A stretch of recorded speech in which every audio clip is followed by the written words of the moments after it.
अगर झूठ पकड़ने वाली अगर मशीन डाल दी गई तो माननीय महापौर जी अकेली रह जाएंगी वहाँ। तो गाड़ी से आए तो कोई गुनाह थोड़ी ना है, अपनी गाड़ी से आए ना। केवल सपनों का बजट और कॉपी पेस्ट का बजट है। ये हमारे सम्मानित साथियों की गलती नहीं है, वो विपक्ष में बैठे हैं, उनकी भूमिका है।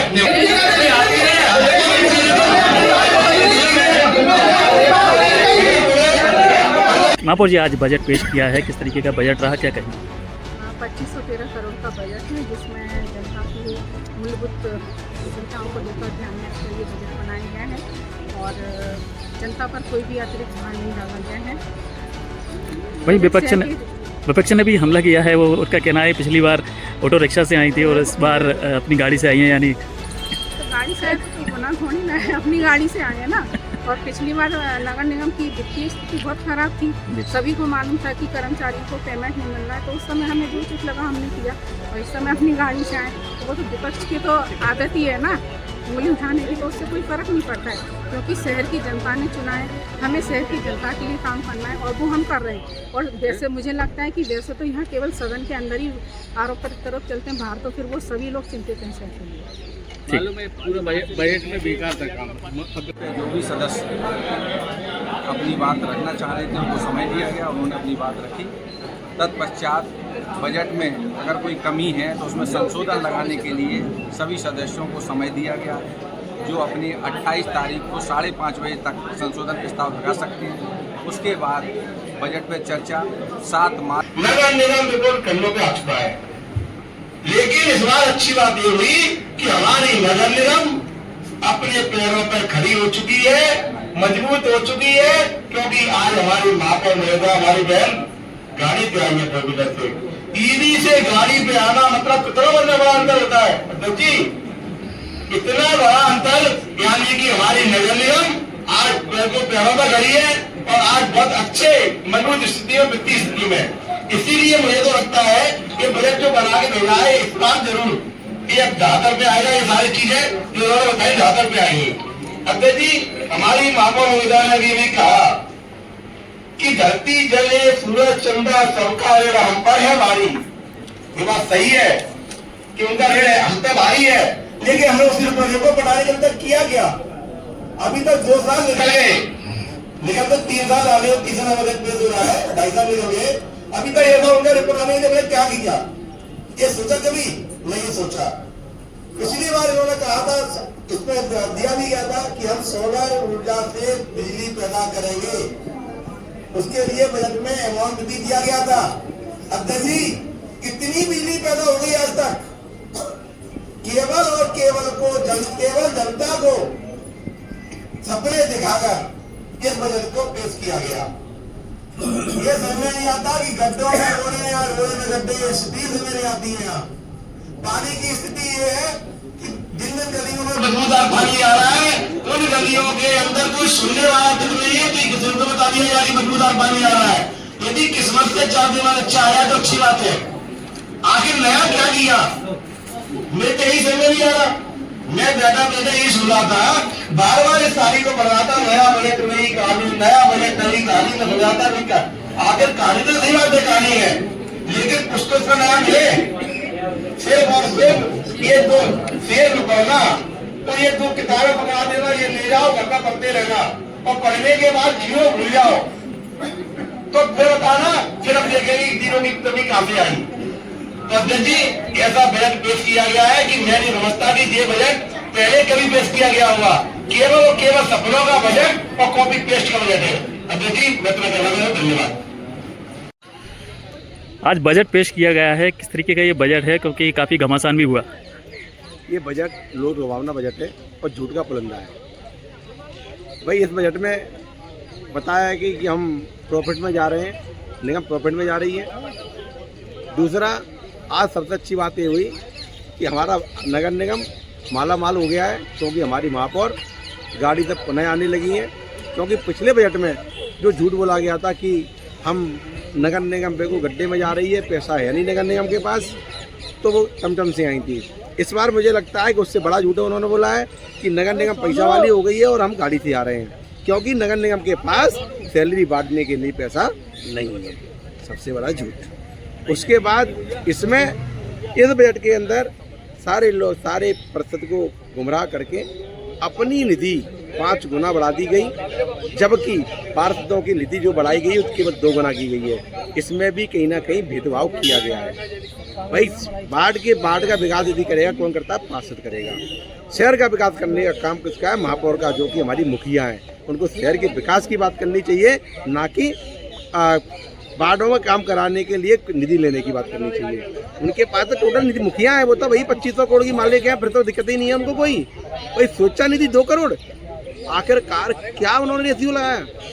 2 करोड़ सोचा निधि है, इसके अंदर बजट के अंदर पड़ेंगे। अभी तो जिस दिन बजट पे बहस होगी उस दिन आपके सामने बाकी चीज़ें लेके आएंगे कि इसमें क्या क्या झूठ बोला गया।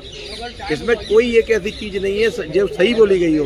केवल और केवल मनगढ़ंत बजट और केवल कंप्यूटर में कॉपी पेस्ट करके बनाया गया बजट है। और जिसकी महापौर साहबा के द्वारा जो बजट पेश किया गया वो मेरी तरफ से बिल्कुल झूठ का पुलिंदा है और जनता को गुमराह करने के लिए ऐसा बजट बनाया गया। अच्छी लगी मुझे इसमें नया बजट, नई कहानी। अब हम सभी लोग देखते हैं ये नई कहानी कैसे होती है। हर साल बजट आता है और नई नई कहानी लिखी जाती है। हमारे महापौर महोदय ने, सभापति महोदय कहा कि हम पक्ष विपक्ष एक साथ होकर काम करना चाहिए। तो हम आपके माध्यम से महापौर महोदय से पूछना चाहते हैं कि उन्होंने जो उनकी निधि है वो पक्ष विपक्ष में कितनी समानता के साथ बांटी है। सभापति महोदय, मुझे ये पता है कि आपकी भी निधि है, लेकिन आपने पूरे ग्वालियर का विचार किया है। ऐसा नहीं सोचा कि हमारे भाजपा को पार्षद को देनी है कि कांग्रेस के पार्षद को देनी है। लेकिन क्या पक्ष विपक्ष की जो बात की जाती है वो हमारे प्रथम नागरिक को सबसे पहले खुद पर उसको क्रियान्वित करनी चाहिए। सभापति महोदय, अब हमें भी 3 साल पूर्ण होने को आ रहे हैं। 3 साल में ऐसा कुछ भी नहीं हुआ नया, कोई नई कहानी हमने नहीं गढ़ी। जो भी यहाँ नई कहानियां गढ़ी गई है वो हमारे केंद्र शासन के द्वारा या मध्य प्रदेश शासन के द्वारा ही गढ़ी गई है।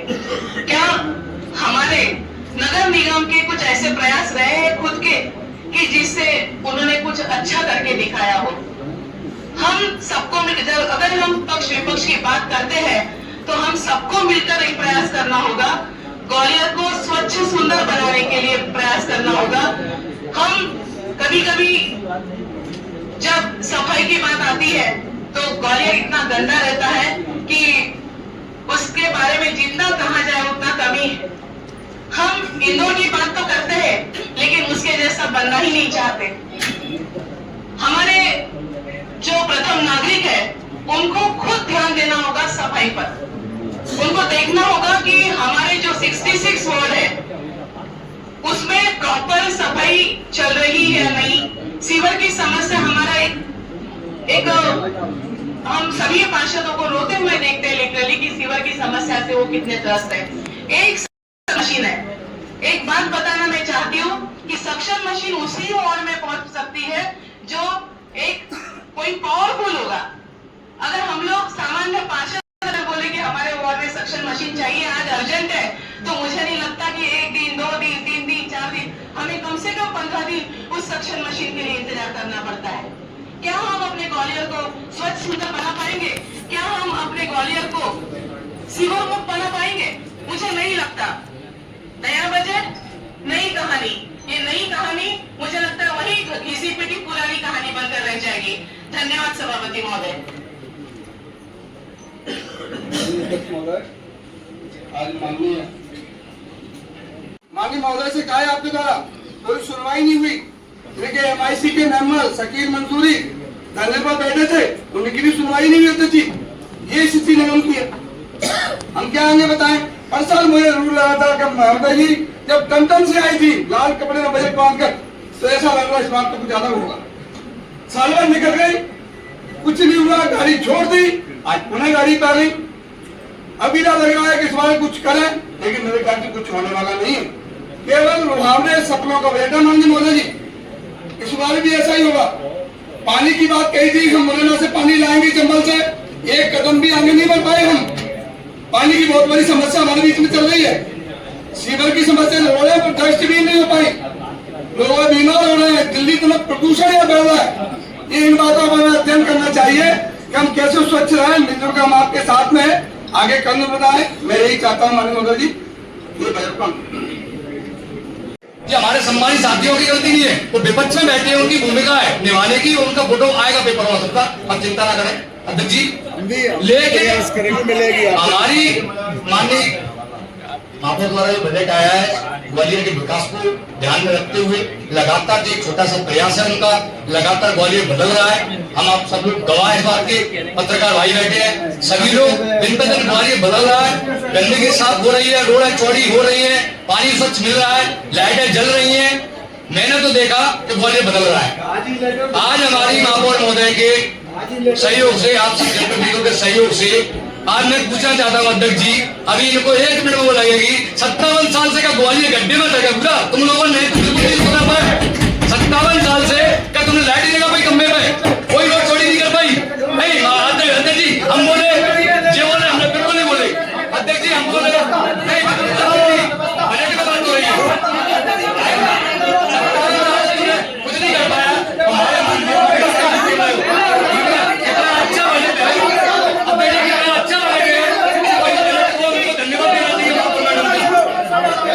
व्यवस्था मांग रहे हैं, ये व्यवस्था मांग रहे हैं। सबको धन्यवाद देना चाहिए। जीते ना बैठिए, व्यवस्था मांग रहे हैं। मेरी बात पूरी हो जाए उसके बाद आप कर लेना। व्यवस्था के बाद आप 57 साल की फिर किससे प्यार है?